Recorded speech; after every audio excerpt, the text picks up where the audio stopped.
आपला प्रश्न काय, एका नावेत सरासरी 22 kg वजनाची 25 मुले आहेत. नावाड्यासह सर्वांचे सरासरी वजन 24 वर्ष झाले, तर नावाड्यांचे वजन विचारायचं आहे. सगळ्यात आधी करायचं 25 मुले आहेत. 25 मुलं हे मुले आहेत आणि त्यांची सरासरी वय किती आहे? 22 वर्ष आहे. 22 kg आहे. त्यांची गुणाकार किती येणार? 25 दुने 50, 5 इकडे उष्ण, 25 50 ना 55. 55 राहिलं, राईट? 55 आला. आता काय म्हणत आहे? नावाड्यासह म्हणजे की 25 मुली होती, आता काय झाले? नावाड्यासह म्हणजे की 26 झाली, म्हणजे की 1 प्लस झाला म्हणजे की 26 आणि त्यांची सरासरी वजन किती झाली? 24 झाली. 24 झाली तर त्यांचे गुणाकार काय येणार? यांचा गुणाकार करा. 26 24 किती येणार? 24 चला 2 4 1 4 8 9 10 येणार ना 6 1 6 12 चला 1 4 9 5.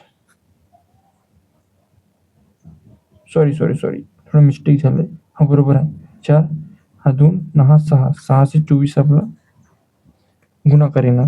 आता ह्यामधून जो इकडं वाढलेला आहे, हे नावाड्याचे वजन आहे, म्हणजे की 6 24 मधून 550 हे वजा करा. 4 12 मधून 5 गेले 7 9 0 हे नावाड्याचे वजन, नावाड्याचे वजन असणार. कोण? 74 वर्ष हे नावाड्याचे वजन आणि 74 kg हे नावाड्याचे वजन. ऑप्शन क्रमांक ए आपला उत्तर असणार.